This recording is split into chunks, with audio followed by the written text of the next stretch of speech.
Bismillahirrahmanirrahim. Assalamualaikum warahmatullahi wabarakatuh. Selamat siang. Salam sejahtera untuk kita semua. Tidak lupa juga ini selamat sore untuk bagian wilayah Indonesia Timur ya. Puji syukur, alhamdulillah kita kembali dapat diberi kesempatan hadir untuk mengikuti acara hari ini, yaitu acara ini beda dengan yang lain-lainnya. Jadi kita mungkin akan berbicara santai ibaratnya. Jadi sharing session ya. Jadi hari ini webinar hari ini yaitu dalam rangka untuk meningkatkan ya wawasan ya. Sekalian sharing di dalam dunia pengadaan barang dan jasa melalui Muji Santosa Training and Consulting. Nah, dan bersama ini juga kami ingin menyampaikan salam hormat kami kepada Bapak Muji Santosa selaku owner atau direktur MSTC, di mana telah memberikan kesempatan kali kedua kepada kami hari ini sebagai moderator ya dalam acara hari ini. Saya perkenalkan dulu, saya Muhammad Ben Iksan dari Kabupaten Sumbawa, Provinsi Nusa Tenggara Barat, dan juga saya ingin menyapa Pak Agus Kurniawan tadi ya dari Pemkab Jayapura selaku pemateri atau narasumber hari ini. Nah, jadi adapun topik pada hari ini yang akan dibahas yaitu pengadaan, pelaksanaan kontrak dan pembayaran konsumsi PON Papua. Jadi Pekan Olahraga Nasional Papua. Dan dalam hal ini kami sekedar mengingatkan saja untuk tata tertib dalam mengikuti kelas webinar atau pertemuan hari ini, yaitu acara dibagi seperti biasa, dibagi 2 sesi. Jadi yang pertama narasumber akan menyampaikan materi 45 menit dan kemudian dilanjutkan diskusi atau tanya jawab dan dipandu oleh moderator. Yang kedua, peserta yang mengajukan pertanyaan dapat melakukan klik tombol raise hand dan akan diberikan kesempatan bertanya oleh moderator. Selanjutnya untuk post test daftar hadir, link disampaikan di chat Zoom setelah narasumber menyampaikan materi. Jadi sebagai bukti kehadiran dan penulisan nama di sertifikat, pengisian post-test paling lambat 10 menit setelah berakhirnya kegiatan. Yang selanjutnya, peserta yang mengisi post-test daftar hadir yang akan mendapatkan sertifikat kehadiran. Dan sertifikat paling cepat akan terbit 2 kali 24 jam setelah kegiatan berakhir. Bapak Ibu yang kami hormati, sebelum acara ini dimulai, marilah kita sama-sama buka acara ini dengan sama-sama melafazkan basmalah Bismillahirrahmanirrahim. Dan untuk lebih berkah dan kelancarannya acara pada hari ini, marilah kita sama-sama memanjatkan doa berdasar menurut agama dan keyakinan kita masing-masing ya. Jadi berdoa disilahkan.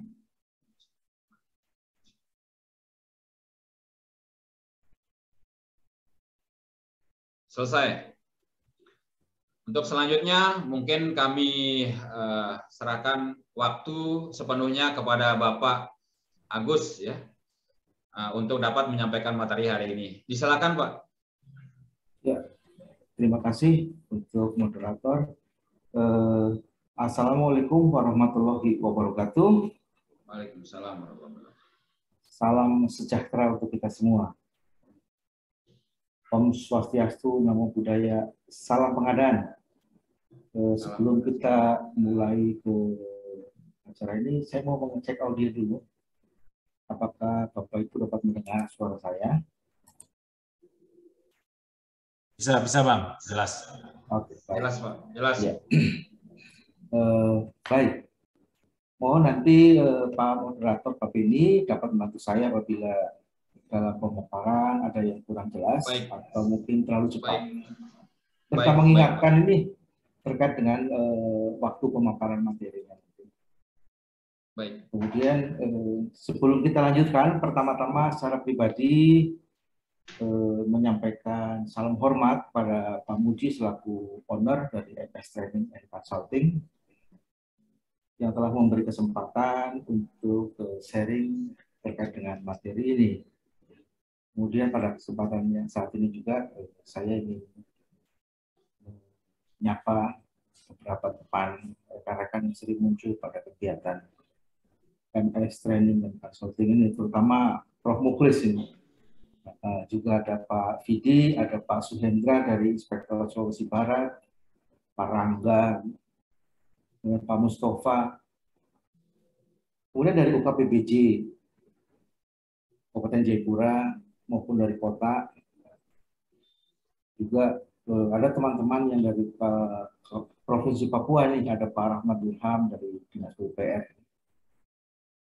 Bapak Ibu yang kami hormati, acara sharing session ini adalah acara sharing session bagi saya yang kedua.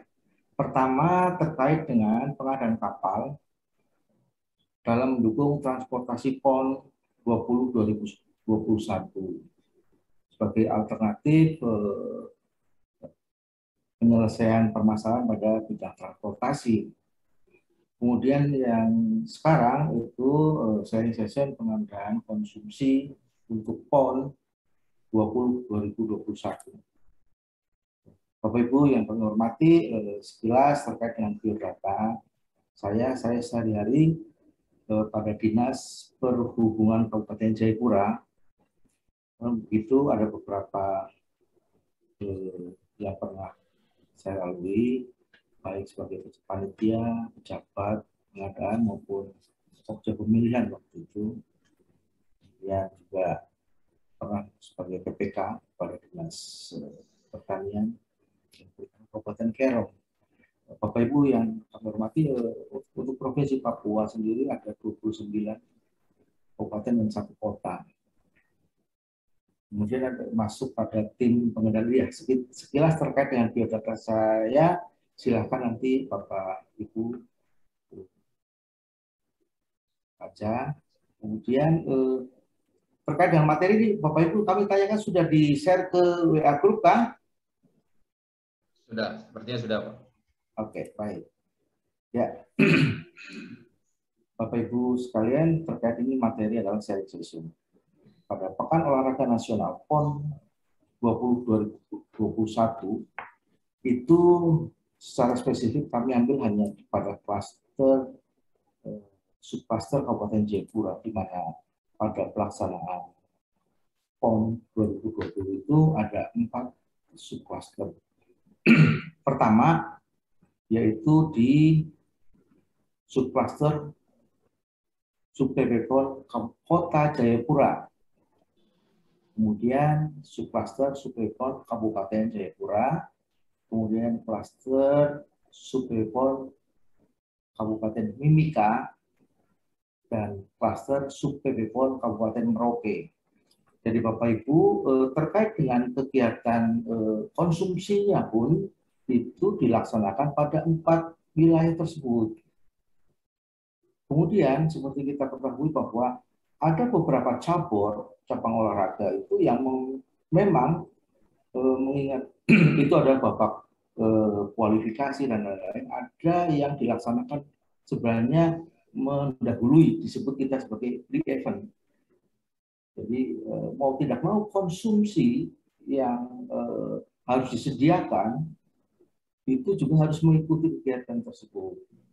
Jadi kami laksanakan pre-event itu ada beberapa cabur itu mulai dari tanggal 17 September sampai tanggal 1 Oktober 2021. Sedangkan main event itu sendiri pada opening ceremony itu tanggal 2 dan berakhir pada tanggal 15 Oktober. Bapak Ibu sekalian, distribusi konsumsi itu sendiri meliputi antara lain yaitu mulai sarapan, makan siang, makan malam, snack, ya itu untuk 3.125 atlet ofisial. Kenapa begitu? Hampir seluruhnya itu terlaksana di Kabupaten Jayapura. Mengingat kurang lebih adalah 80% kegiatan untuk PON fokus pada lokasi di Kabupaten Jayapura. Mulai dari opening ceremony, seperti Bapak Ibu ketahui bahwa Stadion Utama Lukas NMB, orang bilang Stadion Papua Bangkit itu berlokasi di Kabupaten Jayapura. Jadi kami harus menyiapkan kurang lebih untuk 3.125 atlet dan ofisial. Kemudian 615 perangkat teknis. Perangkat teknis ini meliputi wasit, dan pembantu wasit. Kemudian 2.140 teks itu untuk panitia pelaksana. Kemudian 6.600 volunteer dengan workforce. Bapak Ibu sekalian, bahwa untuk venue yang di Kabupaten Jayapura semuanya ada 14 venue dengan 22 cabang olahraga yang dilaksanakan di Kabupaten Jayapura. Ya, kemudian terkait dengan dasar pelaksanaan pengadaan barang jasa, kita merujuk pada Peraturan Ketua Umum PB PON nomor 15 tahun 2021 tanggal 25 Januari tentang pedoman teknis pengadaan barang dan jasa pada panitia besar PON 2021. Hal ini yang membedakan dengan Perpres yang kita ketahui untuk terkait dengan pengadaan barang jasa. Pada pasal 1, nanti bisa kalau teman-teman mau terkait dengan perketum ini dapat kami share, karena ini merupakan sudah dipublish, ya, terkait dengan organisasi pengadaan. Di sini seperti kita ketahui pada pasal 1 ini ada muncul KPI, Komisi Pengawas Internal, yang kita ketahui dari dalam Perpres itu tidak ada. Adanya kita lihat itu mengaku APIP, ya, aparat pengawas internal pemerintah. Kemudian di pasal 8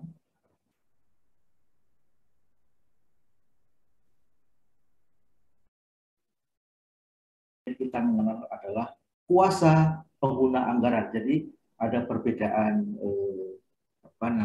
bahasa terkait dengan itu. Kemudian untuk PPK, yaitu pejabat penanggung jawab kegiatan. Kemudian pasal 10-nya ada ULP. Nah, muncul di dalam perketum tersebut pasal 14, yaitu panitia atau pejabat pemeriksa hasil pekerjaan. Itu hal yang sangat prinsip dan membedakan dengan Perpres 16 atau Perpres 12. Di situ di mana pada Perpres 12 itu PJPHP sudah tidak ada.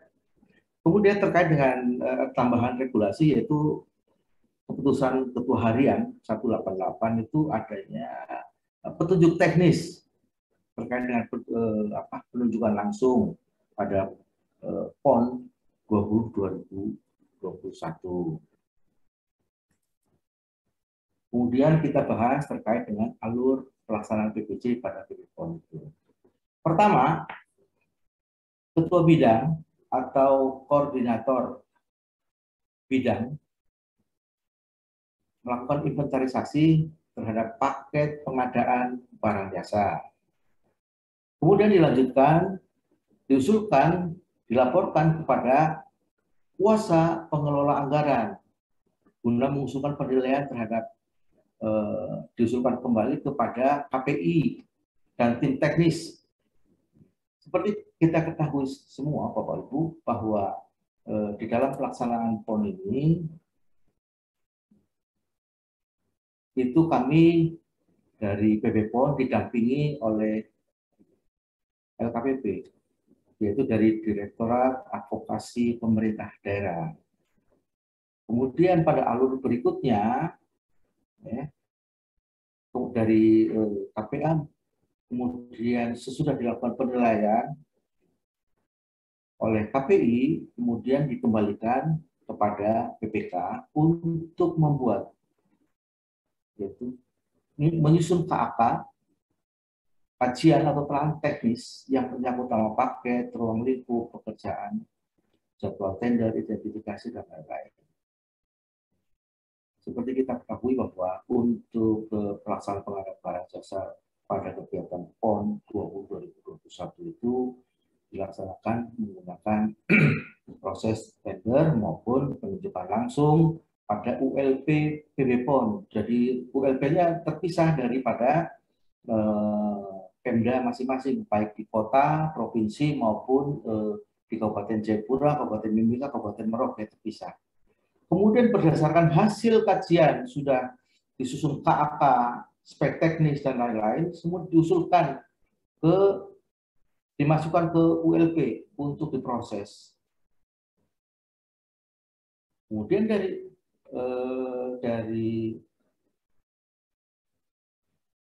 ULP, hasil proses tersebut dikembalikan kepada PPK untuk direkomendasikan kepada KPA, kuasa pengelola anggaran. Kemudian kuasa pengelola anggaran setuju, kemudian tanda tangan kontrak atau SPK. Nah, kemudian sesudah tanda tangan kontrak SPK, dilakukanlah pengendalian kontrak, yaitu ada di sini pejabat penanggung jawab kegiatan dengan tim teknis atau tim pendukung. Bapak Ibu, pada alur ini ada yang membedakan pada proses pengadaan barang jasa pada umumnya. Kita ketahui bahwa waktu pelaksanaan itu pendek, waktunya singkat, kita harus betul-betul mendapat calon penyedia yang betul-betul mampu untuk melaksanakan pekerjaan.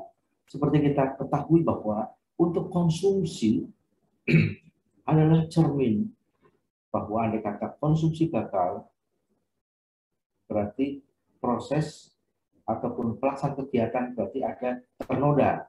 Nah, apalagi contohnya adanya makanan basi, ya, itu menjadi masalah. Maka dari itu pada saat pengendalian kontrak, PPK maupun tim mendukung itu benar-benar harus memperhatikan waktu distribusi, kemudian venue, masing-masing venue harus dilakukan kontrol pengawasan secara ketat, di mana pada untuk konsumsi masuk kepada bidang 3, yaitu akomodasi, kemudian transportasi, kemudian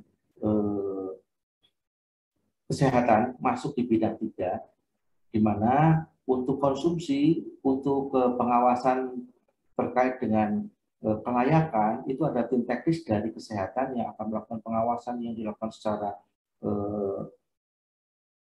kontinu, secara terus-menerus, mulai sarapan pagi, kemudian siang, maupun malam, termasuk juga snack. Bapak Ibu sekalian, bahwa pada saat distribusi itu sistem controlling sangat diperlukan. Pada saat distribusi disepakati yang sarapan pagi itu dari jam 5, jam 6 sampai jam 10 pagi. Ada istilah di dalam konsumsi, ya, yaitu golden hour. Golden hour itu maksimal 5 jam. Andai kata lebih dari itu, berarti makanan itu sudah tidak layak untuk dikonsumsi. Itu yang perbedaan yang harus kita pahami antara makanan kita setiap yang kita makan dengan untuk atlet maupun ofisial, terutama atlet. Perbedaan juga antara atlet, ofisial, dan peserta itu juga ada perbedaan, di mana untuk atlet itu sangat dibedakan, di mana harus dihitung antara kalori, kemudian menunya. Menu untuk atlet itu adalah 2 hewani, 1 nabati. Beda dengan yang volunteer itu 1 hewani, 1 nabati. Kemudian pembiayaan.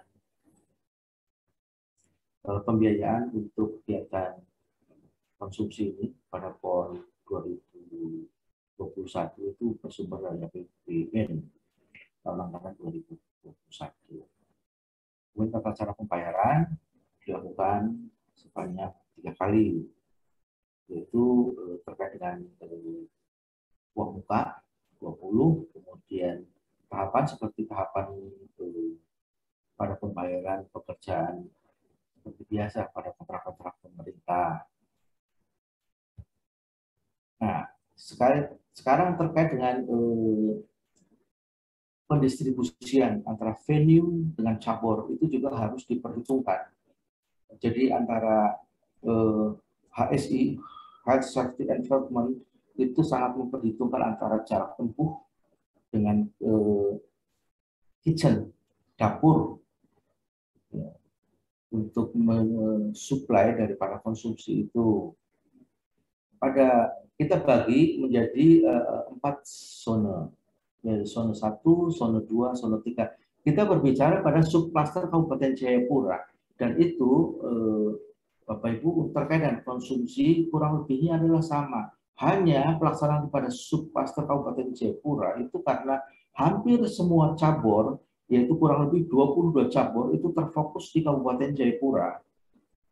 Sehingga kami PPK, pejabat penanggung jawab kegiatan, maupun PPK, maupun koordinator bidang konsumsi, maupun LO, kemudian beberapa pihak yang terkait, termasuk penyedia, memang harus melakukan identifikasi sedemikian rupa terkait dari jarak antara masing-masing zona. Sehingga harus dibedakan antara zona 1, zona 2, zona 3, dan zona 4, kemudian ada zona 5. Ada pada zona 1 itu ada 10 cabur, ya, 10 cabur. Kemudian pada zona 2 itu ada 1 cabur.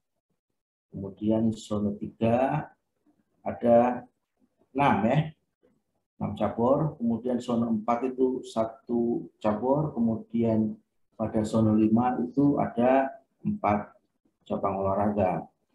Bapak Ibu yang kami hormati, terkait dengan dapur, ya, dapur itu ada 2 yang disediakan dengan lokasi yang memang dibuat strategi sedemikian rupa untuk bisa menyuplai kepada venue-venue yang sesuai dengan identifikasi dari jarak, ya, terutama dari jarak, supaya kita ketahui bahwa antara jarak antara venue dengan akomodasi untuk penginapan para atlet pun harus betul-betul kita hitung supaya jangan terjadi meleset. Mitigasi resikonya adalah apabila terjadi keterlambatan, atlet itu contohnya sarapan terlambat, kemudian tidak jadi bertanding, maka akan menyebabkan permasalahan di mana akhirnya cabang untuk atlet atau cabur yang harus diikuti pertandingan ataupun perlombaan itu akhirnya menjadi tertunda. Nah, pada saat pelaksanaan itu pun harus kita connect juga dengan bidang transportasi. Ya, Bapak Ibu sekalian, untuk sebagai gambaran, kebetulan saya sehari-hari di Dinas Perhubungan, kebetulan menangani bidang transportasi, jadi antara transportasi BPON, sub-BPON ini maupun konsumsi itu harus memang betul-betul connect, harus betul-betul tersambung supaya jangan terjadi miss seperti itu. Lanjut. Nah, jadi seperti tadi sudah dijelaskan bahwa dapur 1, dapur 2 itu harus antara venue maupun dengan akomodasi, sehingga apabila kita salah memperhitungkan antara jarak tempuh antara kitchen 1, dapur 1, dapur 2 itu akhirnya bisa atau dapat berakibat fatal terhadap pelaksanaan perlombaan atau pertandingan yang diikuti atlet itu sendiri. Ya, untuk operasional. Nah, untuk operasional kitchen 1 atau kitchen 2 dengan total keseluruhan perharinya kurang lebih ada dikatakanlah per 10.000, berarti kitchen 1 dan kitchen 2 harus kita bagi merata, yaitu 5.000 untuk setiap pendistribusian daripada konsumsi itu.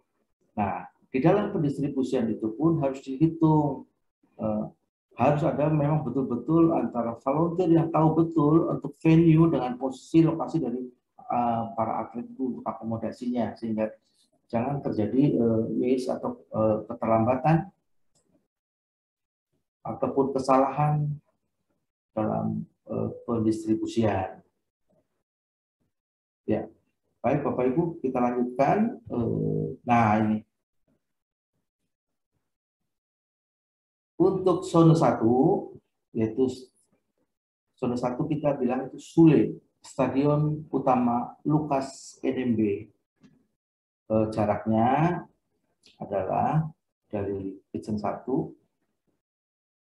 ya, kita kembali, ya. Jadi Sule itu kurang lebih 6,6 kilo yang bisa ditempuh dalam jarak tempuh kurang lebih sekitar 10 sampai 15 menit. Ini waktunya itu relatif tergantung kecepatan pada kendaraan itu ya.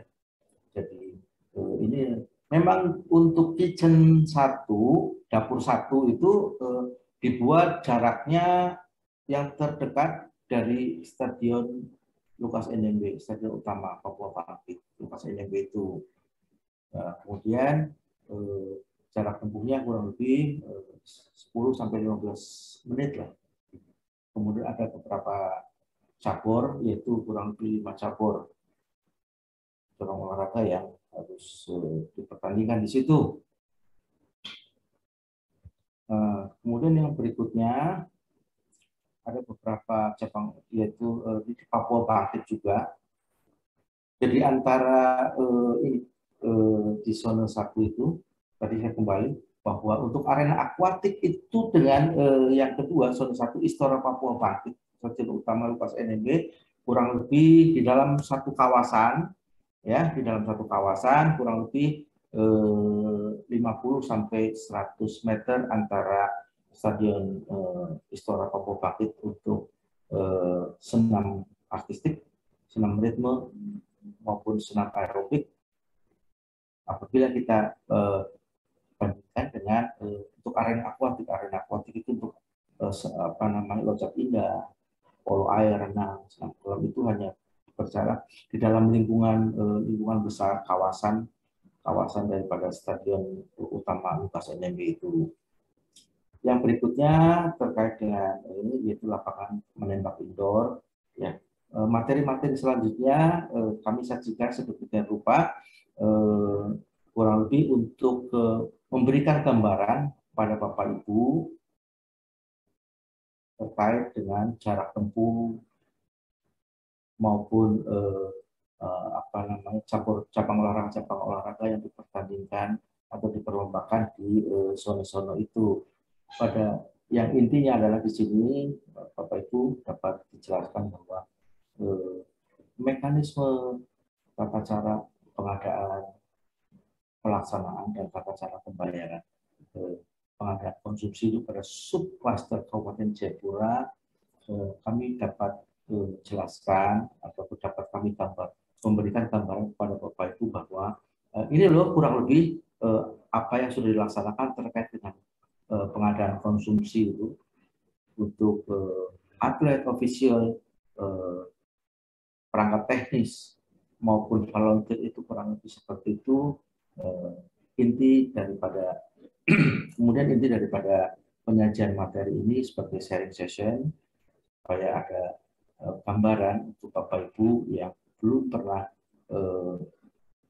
melaksanakan ataupun mungkin ingin mendalami lebih tahu terkait dengan pengadaan konsumsi itu, kami siap untuk memberikan materi ataupun memberikan gambaran, memberikan pengalaman terkait dengan seperti itu, terkait dengan pengadaan konsumsi. Ini karena skalanya cukup besar, jadi memang harus dipikirkan terkait dengan calon penyedia yang akan melaksanakan pekerjaan, terutama yaitu kemampuan finansial, kemudian ketersediaan tenaga. Masalahnya kalau untuk ketersediaan tenaga, terutama untuk HSI-nya, itu harus memang tersedia karena dalam pelaksanaan itu adalah menggunakan shift. Shift-nya 3 kali, sarapan, makan siang, maupun makan malam. Jadi itu menggunakan shift. Bisa bayangkan Bapak Ibu, andai kata dapurnya saja 2, shift-nya dilakukan 3 kali. Jadi manajemen calon penyedia itu harus betul-betul memanage personil yang akan bekerja, karena harus betul-betul secara quality konsumsi itu harus betul-betul diperhatikan.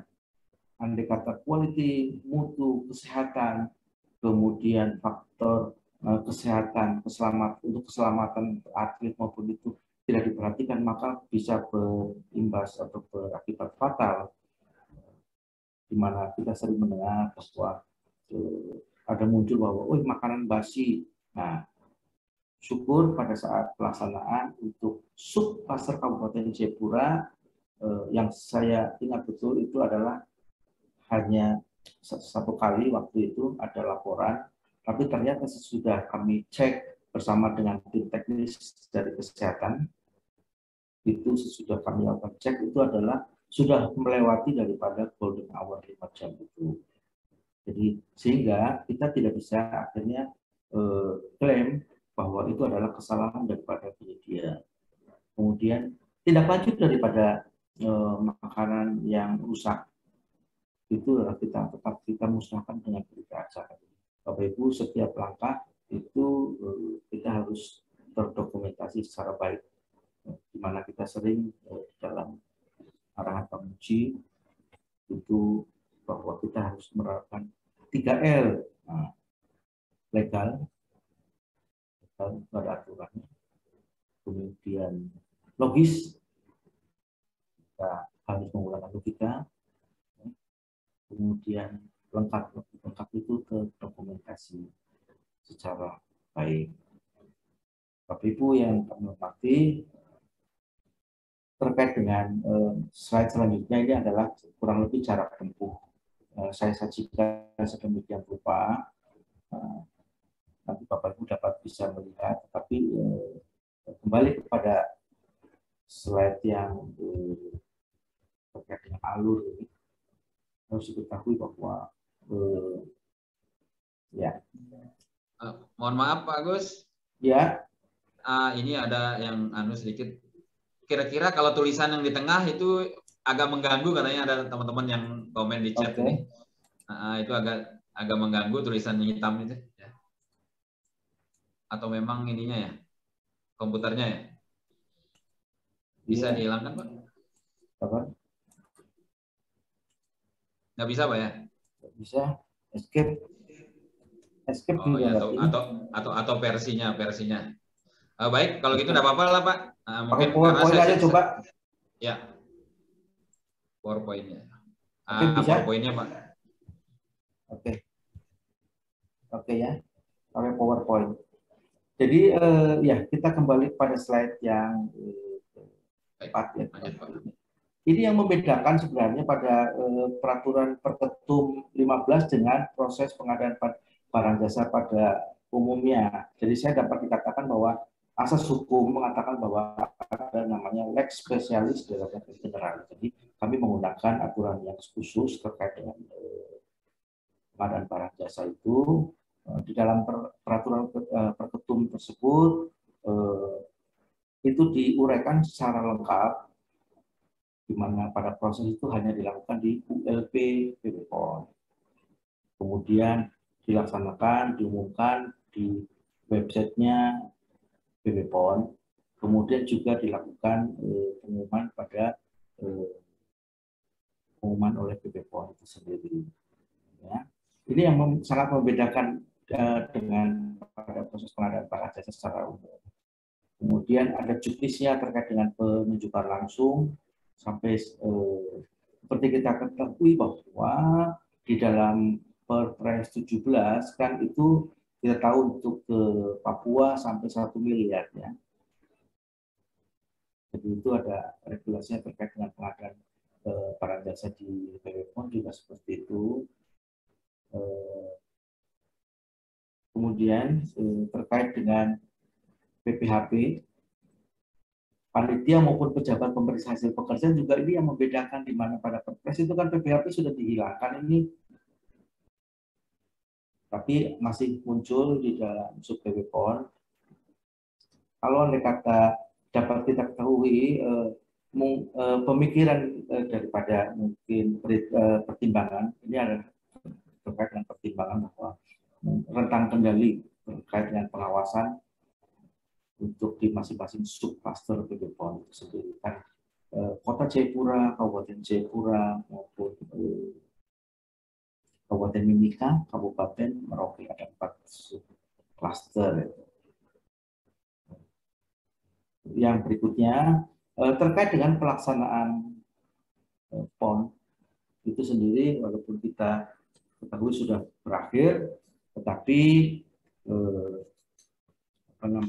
pelaksanaan PON di Papua merupakan sebuah sejarah bagi bangsa Indonesia, di mana dalam sejarah sesudah Indonesia merdeka itu baru 1 kali dilaksanakan di Provinsi Papua. Jadi terkait dengan pelaksanaan PON 2021 itu luar biasa, sehingga sebuah kebanggaan bagi masyarakat Papua, ya, di mana sebagaimana petunjuknya mantan kepala LKPP itu di dalam pelaksanaan itu ada 4 sukses.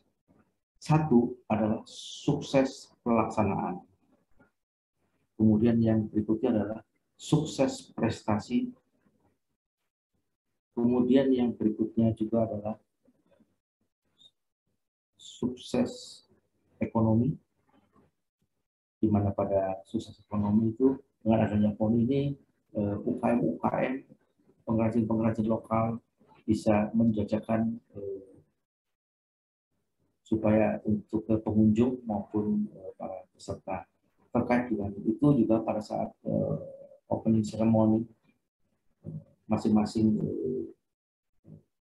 panitia pelaksana itu dapat melihat atau dapat ada yang langsung diberikan langsung kepada ofisial maupun peserta.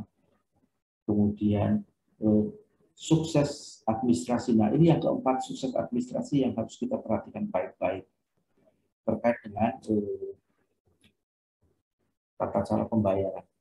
Nah, mekanismenya tata cara pembayaran itu dilakukan audit, ya. Walaupun pertama dalam proses itu kita telah dilakukan verifikasi oleh Komisi Pengawas Internal KPI, juga pada saat pendampingan pelaksana itu dilakukan pendampingan oleh tim dari LKPP, dari Direktorat Advokasi Pemerintah Daerah. Kemudian pada saat mau pembayaran dilakukan verifikasi oleh Inspektorat Kemenpora. Kemudian dilakukan pembayaran, kemudian nanti pada itu akan semuanya itu akan dilakukan audit juga oleh BPK, Badan Pemeriksa Keuangan, melalui jadwal reguler audit BPK.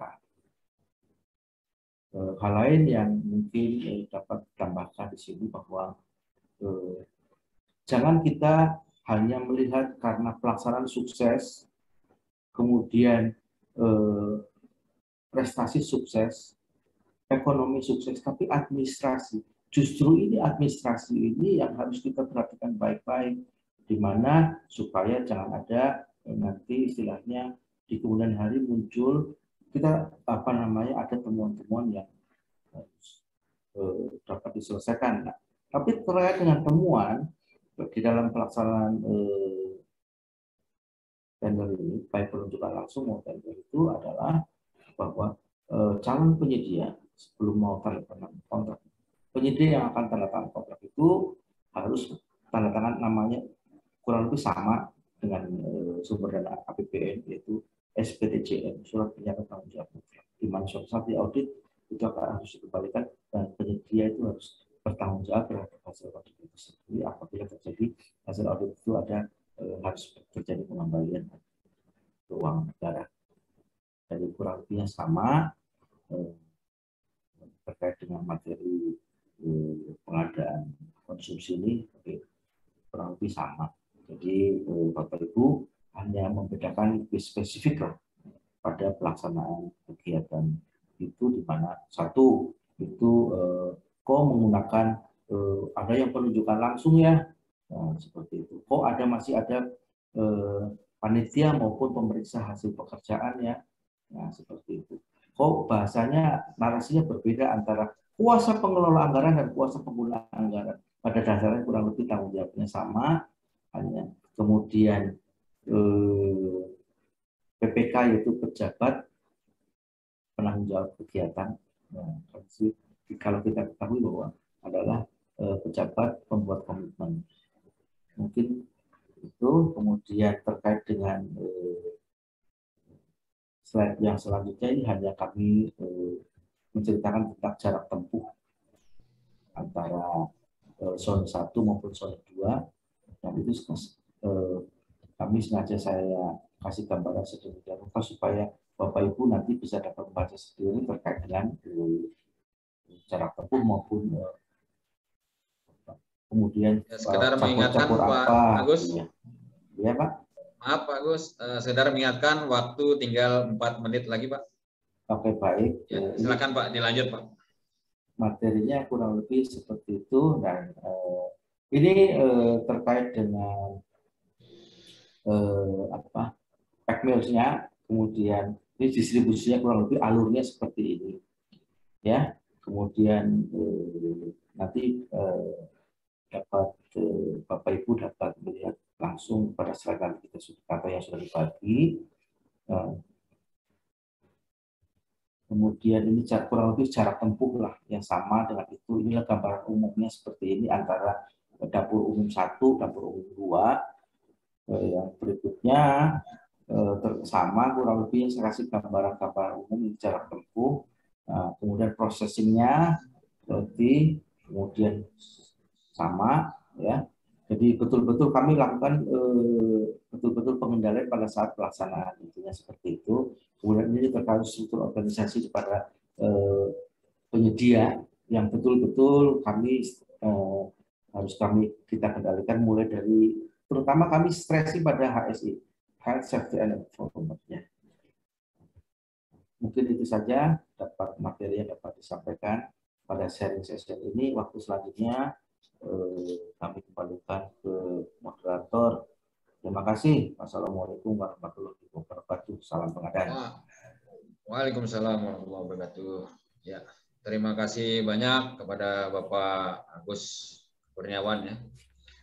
Jadi Bapak Ibu yang kami hormati, demikian tadi penyampaian dari pemateri kita hari ini. Jadi Pak Agus telah menyampaikan bagaimana sih kaitan dengan apa istilahnya pengadaan PON atau Pekan Olahraga Nasional di Papua yang ke-20. Mungkin di sini juga mungkin perlu bersiap-siap juga ya untuk PON 21 di Sumatera Utara ya, mungkin 2024 Oktober. Oh ya, 2 tempat Pak ya. Nah, jadi mungkin teman-teman dari Aceh mungkin ini siap-siap bisa mempersiapkan diri. Kita bisa sharing hari ini di sini apabila ada hadir. Ya. Baik, silahkan. Bapak Ibu sekalian, mungkin itu tadi penyampaian dari beliau Pak Agus. Selanjutnya kita akan masuk ke sesi diskusi ya. Mungkin di sini kita bisa sharing juga kaitan dengan pelaksanaan PON ini. Jadi mungkin kami persilakan untuk Bapak Ibu yang ingin mengajukan pertanyaan atau sharing ya pada saat ini dengan mengklik tombol raise hand. Disilakan Bapak Ibu, atau melalui kolom chat ya, chat Zoom. Ya, dipersilakan Bapak Ibu yang ingin mengajukan pertanyaan. Ya, terima kasih. Atau mungkin langsung kami bacakan dulu yang di chat ini Pak ya, Pak Agus. Ini ya, ada beberapa pertanyaan ini.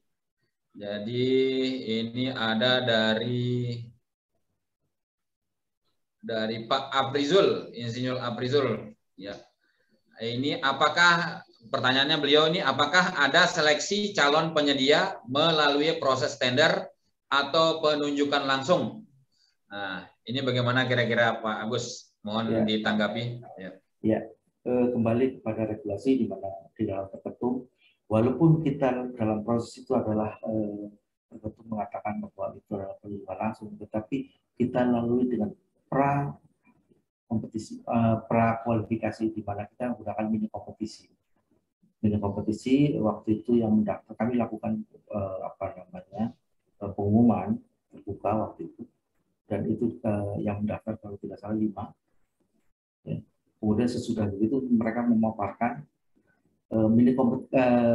dapat disampaikan di sini intinya adalah mini kompetisi. Mini kompetisi di mana semua aspek kita hitung. Ya, sudah dihitung, kemudian berikutnya kami peroleh daftar pendek, kemudian silakan daftar pendek itu yang kami lakukan penunjukan langsung. Jadi sebelumnya kita lakukan pra. Model boleh kata beauty contest, mini beauty contest, mini kompetisi itu yang kami lakukan.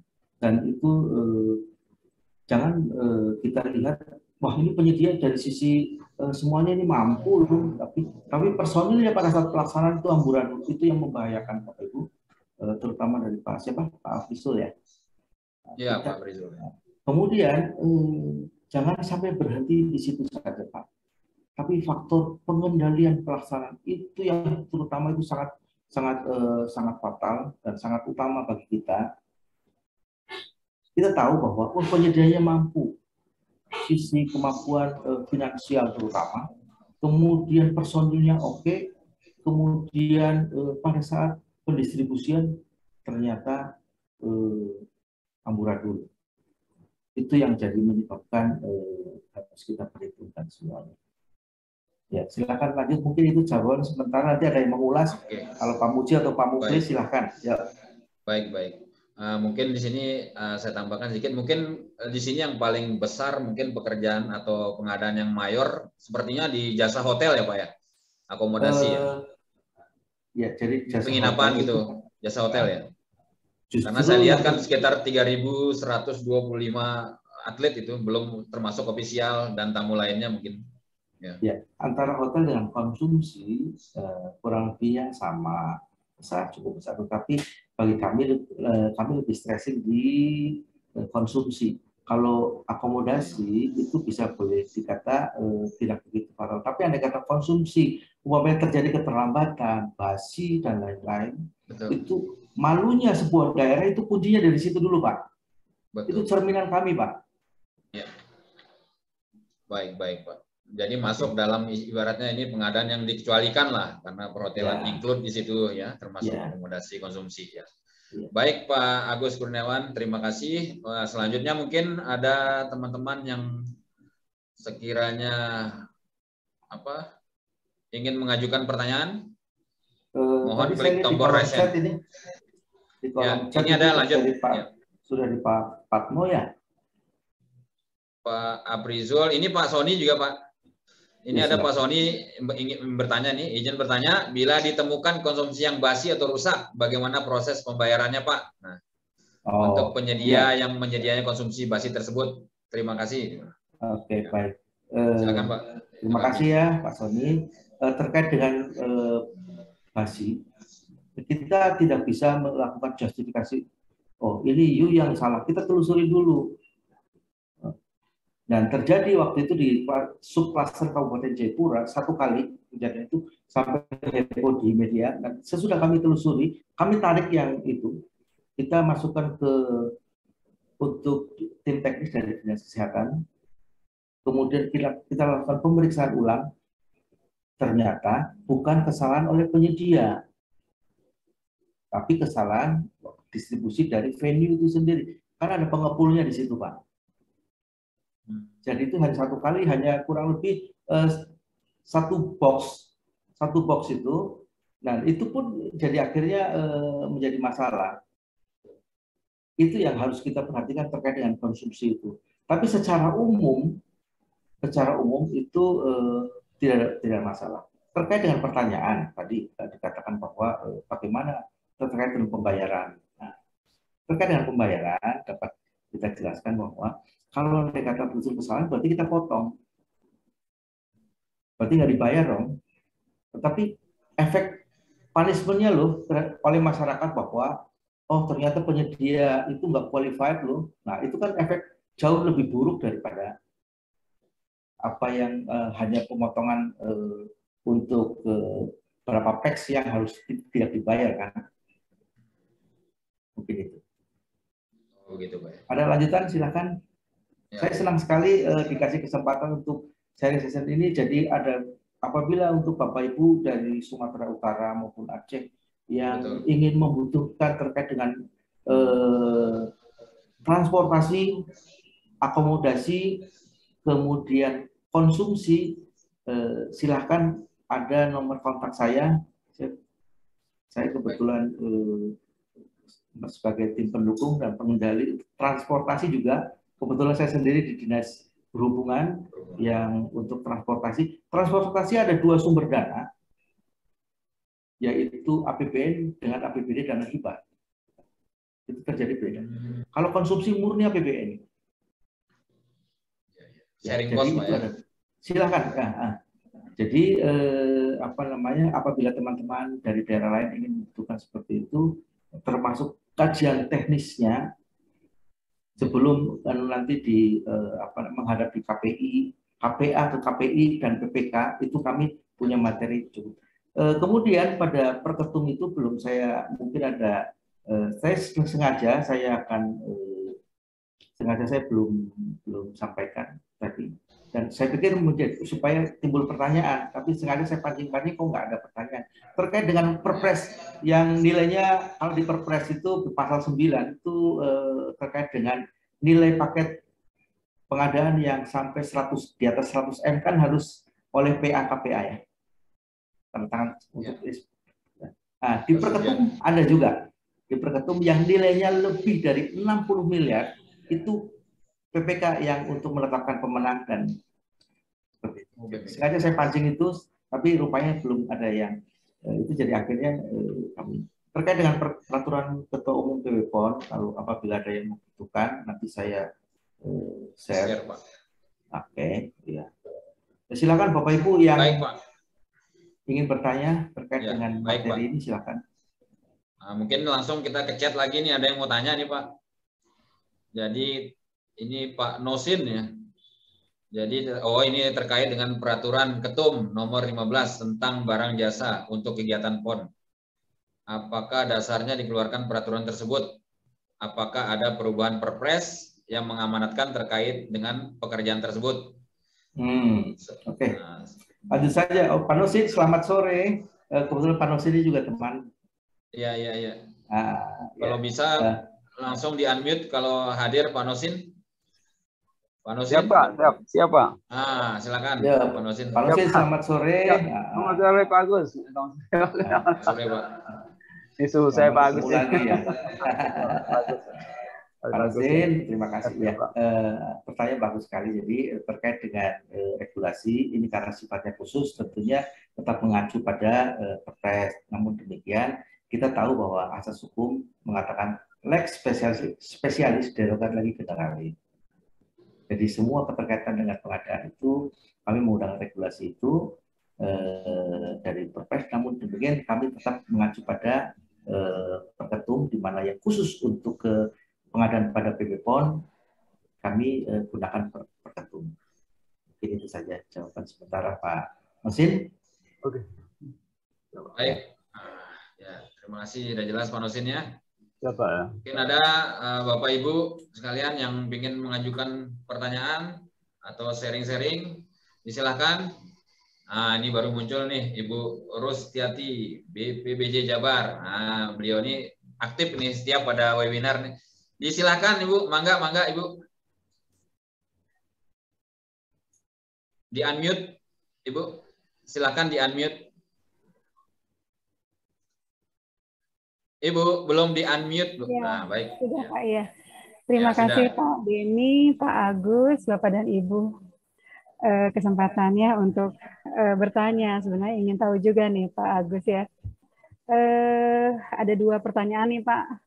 Yang pertama, sebenarnya tadi dasar dari penunjukan langsung ini kan ada juknis Ketua Umum PON ya, Pak, ya.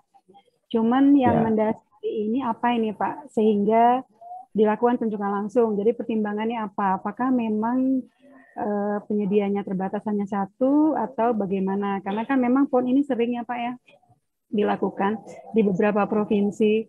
Mungkin penyediaannya juga cukup banyak lah. Ya tadi mungkin pertanyaan dari Bapak dan Ibu sebelumnya ada kenapa nggak tender gitu ya. Mungkin ada pertimbangan-pertimbangan lain nih Pak dari juknis ini. Lalu juga yang kedua, tadi dari nilai saya juga belum tahu nih Pak, nilai paket pekerjaan yang konjekal langsung ini berapa, dan apakah memang dalam juknis ini, saya juga belum baca detailnya Pak, belum tahu, apakah juga diperlukan atau dilakukan KSO Pak, kemitraan antara penyedia yang ditunjuk. Apakah bisa dilakukan kemitraan atau memang penyedianya tunggal gitu Pak? Begitu saja Pak Agus, mohon pencerahannya. Terima kasih. Mohon maaf bila ada kesalahan. Pak Beni, terima kasih. Ya. Baik, terima kasih Ibu Rustiati. Ya, mungkin langsung Pak bisa ditanggapi. Terima kasih Bu dari PPJ Jawa Barat ini.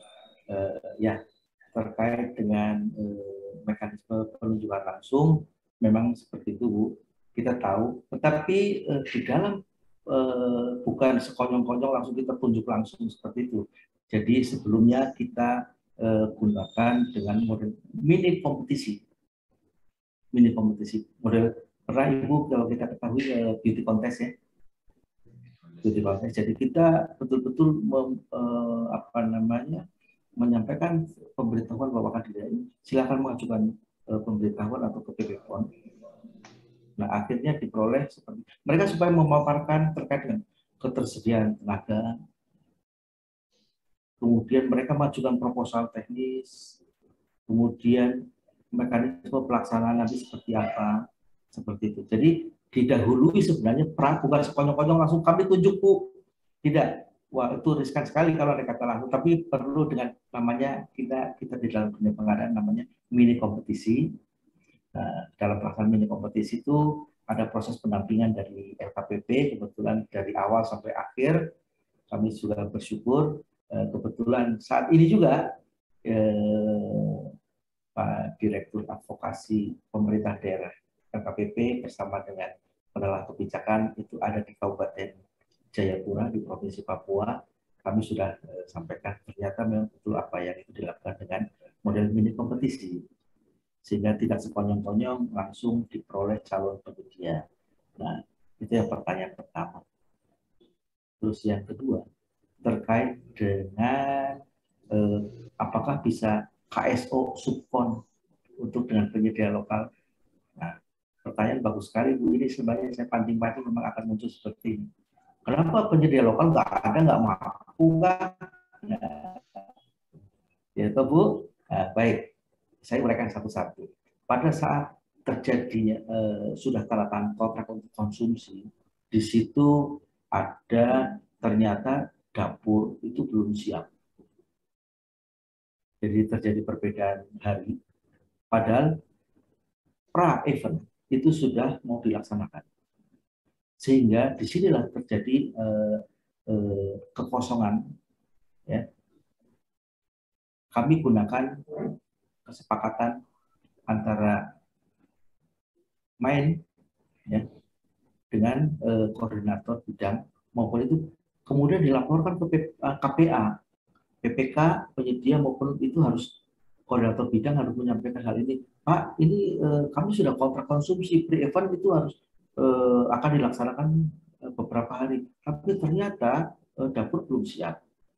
Maka dari itu kami menggandenglah subvendor lokal.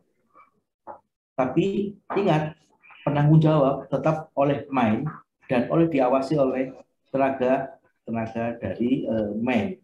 Sehingga kemarin sudah terjadi kolaborasi.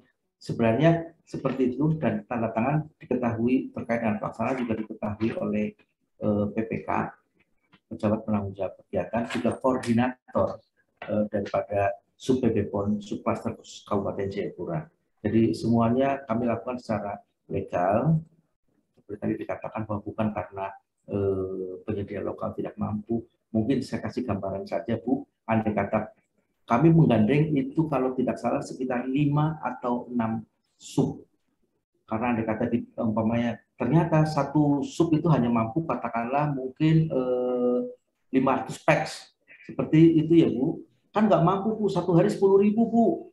Nanti kedodoran. Nah, kemudian dari sisi quality terkait dengan ada timbangan toh. Itu berapa sih kalorinya?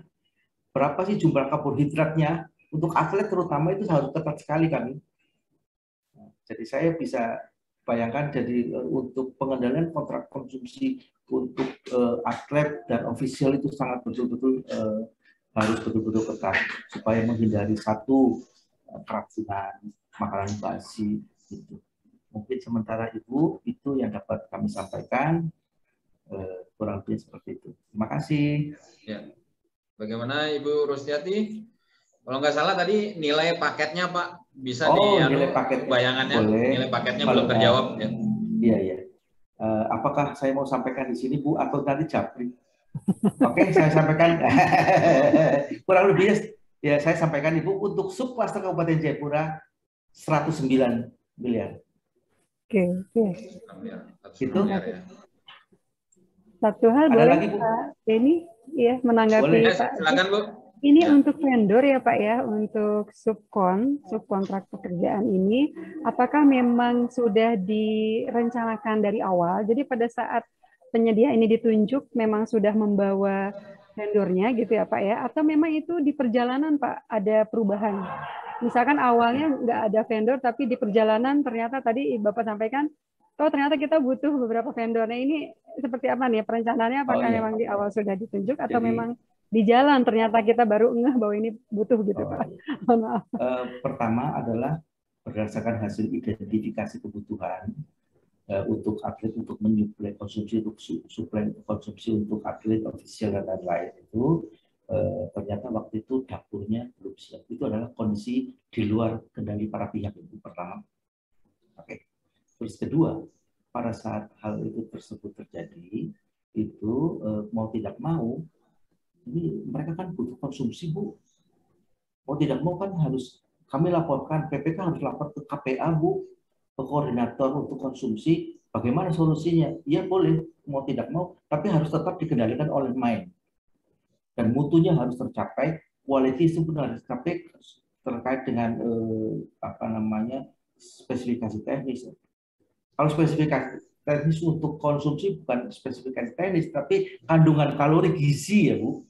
Kalau untuk konsumsi gizi ya, bukan spesifikasi teknis tapi gizi ya. Timbangannya berapa sih? Nah, gitu. Ya kan Bu? Terus bukan sekonyong-konyong, wah kami sudah bawa dari awal. Kami nggak membayangkan waktu itu terjadi. Mungkin Ibu sendiri mungkin belum punya gambaran terkait dengan kondisi Papua seperti apa ya.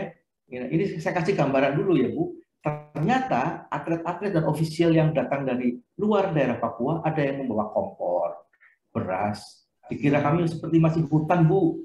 Nah, tapi ternyata, mohon maaf, kami sampaikan bahwa ternyata itu kondisi terbalik, bahwa kami sebenarnya ready semuanya. Cuma waktu itu ada trouble di mana dapur umum 1, 2 itu waktu itu belum terpasang.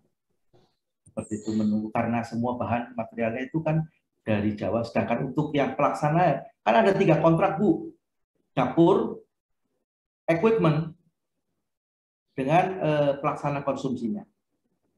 Jadi beda, ada 3 kontrak yang memang berbeda. Jadi itu kontraknya masing-masing. Jadi waktu itu dari sisi untuk pelaksana konsumsi itu sudah ready semuanya. Kebetulan pelaksana juga yang untuk subklaster Kabupaten Jayapura itu sudah menangani di Timika Freeport yang cukup besar. Jadi itu ready ya, ketersiapan termasuk personilnya hampir sudah ready. Kalau untuk subklaster Kabupaten Jayapura nih ya, kita berbicara subklaster Kabupaten Jayapura. Tapi waktu itu dapurnya dengan equipment-nya masih waktu itu kan kalau untuk terjadi waktu itu COVID ya, untuk distribusi pengapalan ya agak tertunda waktu itu. Tapi semuanya bersyukur bahwa semuanya bisa terlaksana dengan baik. Mungkin itu saja Bu, sementara apa yang bisa disampaikan oleh kami. Baik, ya. Terima kasih Ibu Rusdiati. Pak Beni. Ya, baik, terima kasih Ibu. Baik, Bapak Ibu sekalian, ini Pak Agus, kita lanjut ya. Kayaknya masih ada sisa 25 menit lagi nih. Masih cukup panjang nih. Dan coba saya bacakan di kolom chat ini karena belum ada yang ini, yang raise hand.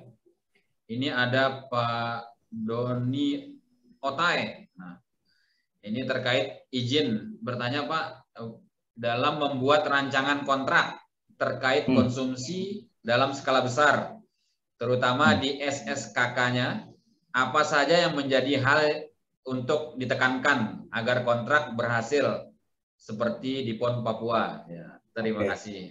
Bisa ditanggapi, Pak? Oke, ya. Terkait dengan kontrak berhasil itu sebenarnya kalau kita lihat itu adalah faktor pengendalian. Tapi dari sisi persyaratan kan beda dengan penekanan keberhasilan ya, dua hal yang berbeda. Nah, satu dari sisi persyaratan, terutama itu betul-betul memang penyedia. Kalau kita sering mendengar ada penyedia palu gada, apa lu mau gue ada, wah itu repot itu.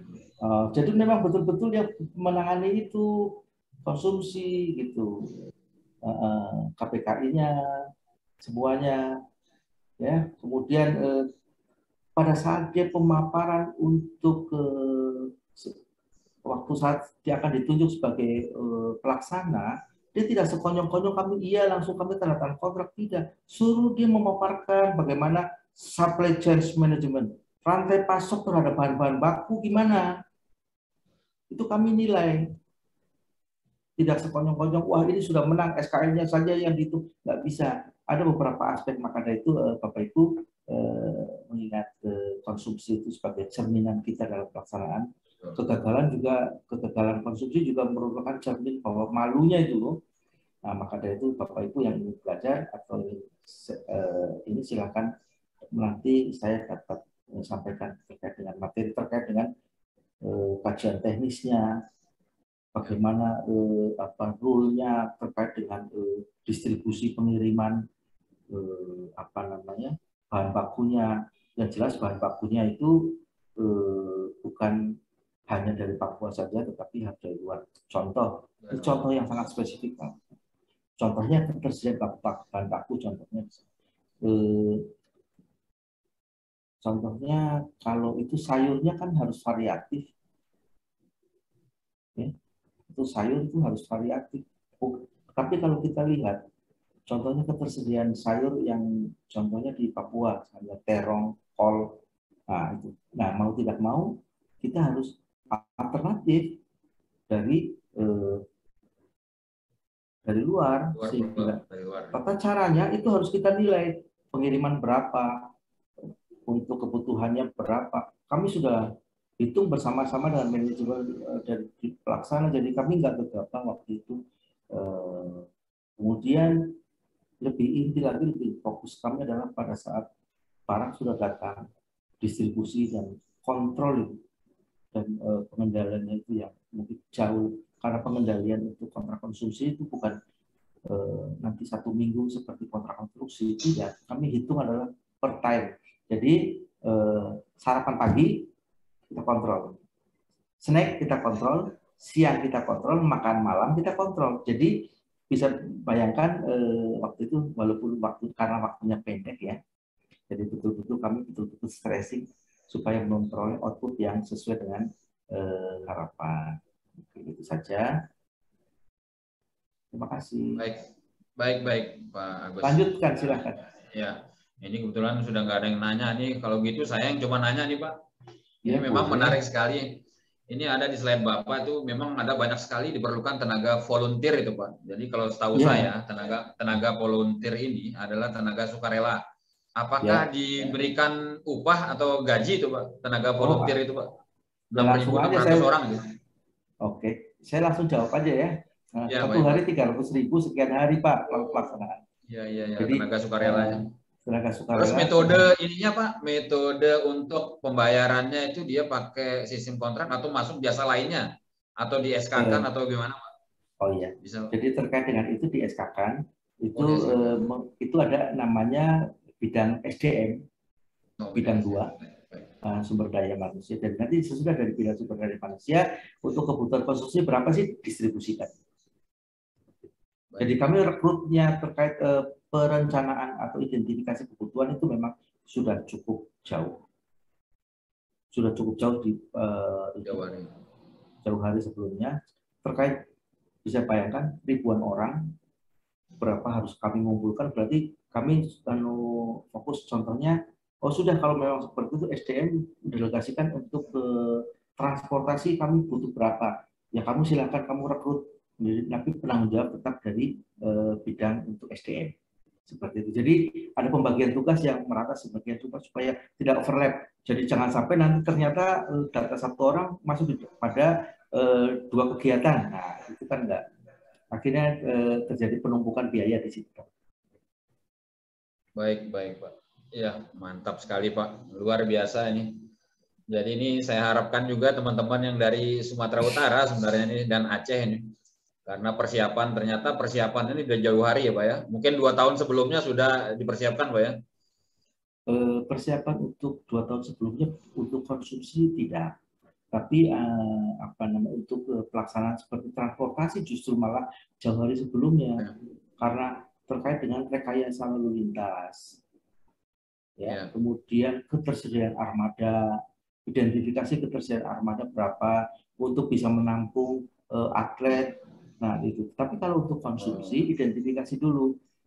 Hanya vendor-vendor terbatas itu yang bisa mensuplai seperti itu. Dan kita sudah lakukan waktu itu sempat menanyakan contohnya peserta pada Asian Para Games, World Games. Dan itu hanya penyedia tertentu yang memang bisa mensuplai konsumsi dengan event-event yang memang dibutuhkan standar.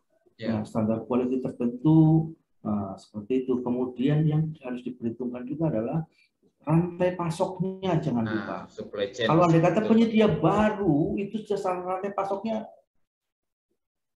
tidak dipungkiri bahwa kalau Anda kata terjadi miss pada rantai pasok, nggak bermasalah pada event-event pelaksanaan itu, event itu.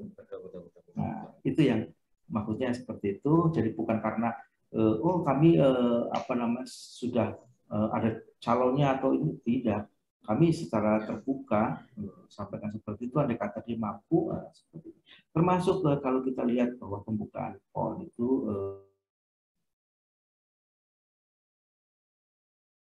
Pak, terputus Pak. Atau Bandung atau lain itu. Jadi berbeda. Jadi itu sebuah hal yang baru yang memang kita dapat dan kita peroleh untuk sama-sama kita belajar. Dan saya sebuah pelajaran atau pengalaman baru sebagai tim pendukung di dalam pengendalian kontraknya bersama PK untuk subklaster Kabupaten Jayapura. Bisa bayangkan kalau kata subklaster Kabupaten Jayapura saja itu seperti ini, ada kata satu orang PPK umpamanya bisa untuk yang 4 lokasi yang berbeda, itu sangat luar biasa. Mau tidak mau apa yang di dalam regulasi ada tim teknis, tim pendukung itu yang harus bergerak untuk menopang PPK. Karena keberhasilan dari pelaksanaan bukan hanya PPK saja karena kerja solo, tidak. Dia harus memiliki tim yang betul-betul dalam pekerjaan dimanapun, termasuk pekerjaan konstruksi. Kalau PPK-nya seorang yang sangat hebat dan teknis, itu kalau bisa didukung oleh. Kalau bekerja sendiri silakan. Tetapi kalau mampu. Tapi kalau dikata dia tidak mampu, dan regulasi membolehkan, boleh dibentuk tim teknis, ada tim pendukung, nah seperti itu Pak. Mungkin itu. Baik, silakan. Baik Pak. Nah, ini masih panjang waktu ini, masih ada 17 menit lagi Pak. Ini ada Ibu Dian ini sangat ini kayaknya sangat menarik pertanyaannya nih. Mungkin kaitan dengan persyaratan nanti di dalam penentuan dokumen Pak ya. Jadi beliau bertanya begini nih Ibu Dian Erpanita. Ini saya bacakan aja atau mau langsung raise hand Ibu Dian? Silakan raise hand supaya saya juga bisa berkenalan dengan Ibu Dian. Kaitan dengan syarat sertifikat halal nih. Halo Ibu Dian. Mungkin mau langsung atau saya bacakan saja Pak ya.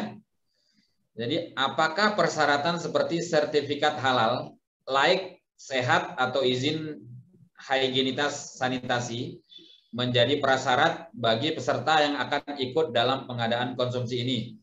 Jadi mungkin persyaratan Pak, kaitan dengan persyaratan itu Pak. Nah, silakan Pak. Ya. Kalau jawab pendek atau kalau jawab pendek, sebenarnya saya mau jawab pendek ya. Oh ya. Tapi kan itu tahapannya harus diuraikan di dalam sebuah TOR ya. TOR ya, kakak. TOR-nya.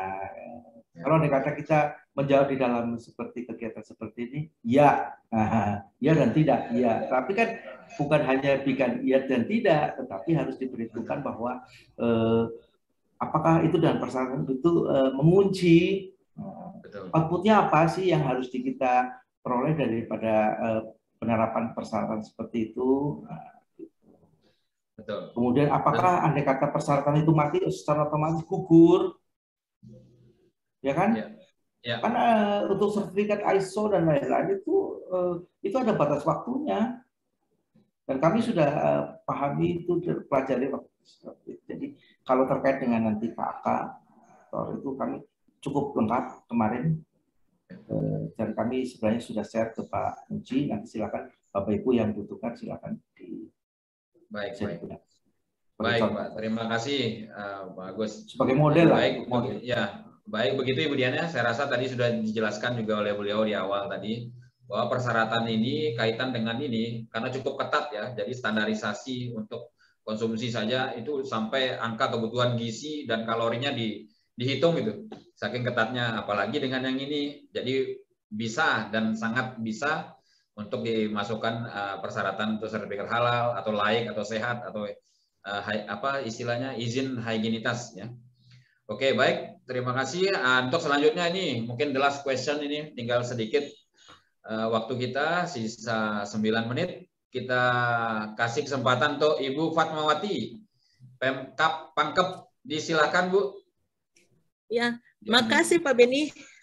Baik. Ya, selamat sore Pak Agus. Ya, selamat sore. Ya. Ini tadi Pak sangat menarik tadi ada dapur yang belum terpasang.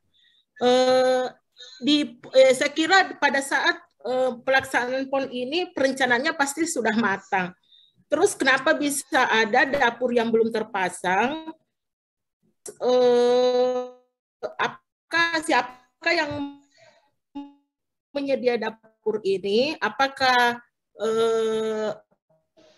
yang konsumsi ini? Terus mengenai tadi menggandeng pengusaha lokal ya Pak, yang pada saat dapur yang belum terpasang ini, apakah dilakukan survei dulu atau gimana Pak? Makasih Pak Agus. Ya. Pertanyaan sedikit-sedikit tapi banyak, nggak apa-apa saya. Baik, langsung Jadi Pak Bu, satu ya. Kenapa dapurnya harusnya kan connect antara sudah ada nih penyedia untuk pelaksana konsumsi, tapi ternyata dapurnya itu ada beberapa hal Bu. Satu, waktu itu adalah distribusi logistik pengapalan itu kan semuanya dapur itu kan dari Jawa Bu. Distribusi itu, kemudian terkait dengan itu ada keterlambatan. Kemudian dapur sudah ada equipment itu semua terkait dengan itu adalah itu dapur itu harus ketersediaan equipment untuk masak dan lain-lain itu tersendiri untuk vendor tersendiri ya. Kemudian tambahan lain yaitu dapurnya sudah oke, terus equipmentnya belum oke, jadi kan nggak bisa beroperasi dong. Nah itu yang pertanyaan pertama. Terus kedua terkait dengan apakah tadi gandeng vendor-vendor lokal itu bisa dijamin pertama, kemudian apakah sudah dilakukan survei? Iya Bu, kami lakukan survei betul matang dan itu kami bukan bukan menentukan asal tunjuk, dan pada saat ada beberapa subvendor untuk membantu dengan adanya sebelum terpasangnya dapur umum itu, kami lakukan penempatan personil di situ. Ya, HSI-nya pasti ya. Kemudian kita lihat dapurnya mampu berapa sih, kebersihannya terutama berapa. Terus kemudian nanti orang yang main yang ditempatkan di situ. Jadi main itu hanya pinjam kitchennya doang. Termasuk bahan baku yang itu semuanya dari main. Jadi subvendor itu satu menyiapkan lokasi ya, karena dapurnya mereka ready, faktor kesehatan semuanya, dan itu semua itu dituangkan dalam berita acara terkait dengan itu juga tim teknis dari dinas kesehatan itu juga ikut melakukan survei sehingga dapat dilaksanakan. Kami tidak bisa berdiri sendiri, kami yang menentukan, oh kami yang ini sajalah, nggak bisa, karena itu tim terpadu, baik dari koordinator bidang, ya, kemudian koordinator konsumsi, koordinator bidang dan koordinator konsumsi beda. Koordinator konsumsi itu di bawahnya koordinator bidang. Bidang itu transportasi, akomodasi, konsumsi, ya itu bidang 3 itu. Kemudian penentuan untuk terakhir itu harus dilakukan survei ulang, baik oleh koordinator konsumsi, koordinator bidang maupun main. Jadi tidak serta-merta langsung, oh ya karena kami ke pasar buru-buru, enggak. Jadi memang perencanaan kalau tidak salah memerlukan waktu kurang lebih 1-2 minggu sehingga bisa akhirnya disetujui terkait dengan subvendor pada pelaksanaan konsumsi. Itu saja atau ada tambahan lain?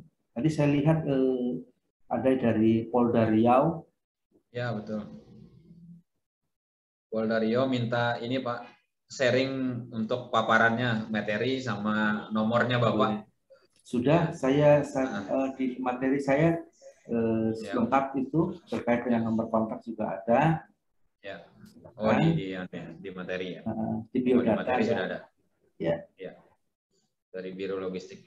Baik, Ibu Fatmawati sudah jelas ya? Mungkin penjelasan dari Pak Agus Kurniawan ya. Ya jelas Pak. Ya, makasih. Baik. Ya, terima kasih sekali. Nah ini bagaimana nih Pak Mulis? Oh masih ada sih waktu ini. Jadi memang gini, saya juga mau usulkan ini sebenarnya Pak Mulis. Hadir Pak Mulis nih? Hadir, siap. Hadir. Bagaimana kalau kita usulkan nanti, jadi untuk cabur ini kan ada 56 di Papua nih, 56 cabang olahraga. Kita tambah nanti yang di Sumut jadi 57 Pak. Jadi cabang olahraganya yaitu dalam rangka yang lain gitu, PPN itu, Pekan Pengadaan Nasional. Jadi lombanya itu menyusun APS gitu. Kejualannya menyusun APS. Nah, itu saking menariknya. Sekali-kali Pak. Siap. Perlu kayaknya. Kita perlu lapor ke Suhu nanti nih. Suhu Pak Muji nih. Biar beliau yang jadi inisiatornya nih. Pak Muji sudah hadir? Baik. Pak Muji ada? Oh Pak Muji ada ya? Baik, Bapak Ibu sekalian, mungkin langsung ke Pak Muji, mungkin ada yang mau disampaikan mungkin. Halo Pak Suhu. Ini ada beliau nih. Kayaknya nggak respon. Atau Pak Mulis, monggo, mungkin ada yang mau disampaikan terkait dengan PON ini. Memang menarik PON ini, event yang 5 tahun sekali ya, 4 tahun ya? 4 tahunan itu. Jadi event-event seperti ini, jadi kami pun pengennya ya kalau misal di provinsi kami kalau bisa dialihkan ke sini bisa itu. Jadi karena multiplier efeknya itu. Jadi seperti yang disampaikan oleh Pak Agus tadi, jadi UMKM itu bergeliat tuh perekonomian dengan adanya event-event seperti ini. Ya. Baik, Bapak Ibu, Pak Mulis ada yang mau disampaikan? Cukup lah. Cukup ya? Cukup dengan baik. Pak Agus nih. Nah, jadi ini ya. Baik Bapak Ibu sekalian, jadi kelihatannya nih kita waktu kita ini sudah mau terbatas. Mungkin sebelum diakhiri untuk acara sesi sharing session hari ini ya, kaitan dengan PON Papua ini, kami ingin mempersilakan ya Pak Agus Kurniawan untuk closing statement Pak. Disilakan Pak. Kata penutup. Ya. Baik, terima kasih moderator, Bapak Ibu kalian yang menghormati pada setiap pelaksanaan untuk kegiatan adalah diperlukan adalah identifikasi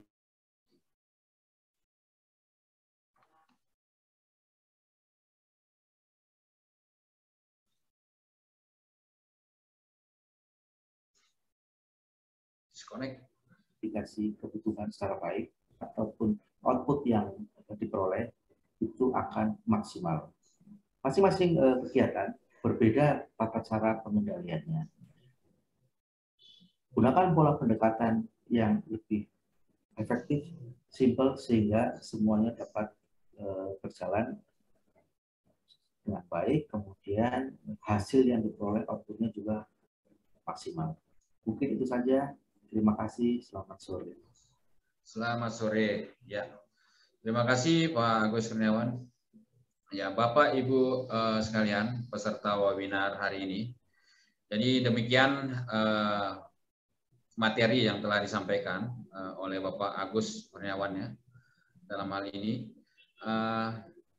Dan kami dalam hal ini selaku moderator apabila dalam memandu acara kali ini hari ini ada hal-hal yang kurang berkenan atau yang tidak sesuai, jadi kami mohon dimaafkan dan semoga acara hari ini dapat bermanfaat bagi kita semua dalam rangka peningkatan wawasan kita di dunia pengadaan barang dan jasa, dan mudah-mudahan hal ini juga bisa menjadi acuan bagi teman-teman kita, terutama yang di Sumut ya, Sumatera Utara dan Aceh, yang persiapan 2024 karena sebentar lagi ya, 2 tahun lagi, itu perlu melakukan persiapan kaitan dengan perhelatan 4 tahunan ini.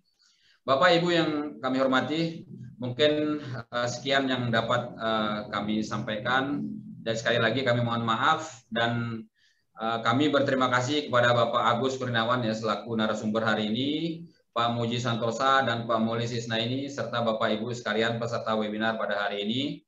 Nah, ini perlu kita kasih pantun juga nih mumpung ini ya. Jadi kalau Pak Nasir biasanya ada pantun, kami juga ada pantun hari ini mumpung di pulau. Jadi pantun kami seperti ini. Pulau Irian burung cendrawasih, sekian dan terima kasih. Ya. Wabillahi taufik wal hidayah. Wassalamualaikum warahmatullahi wabarakatuh. Waalaikumsalam.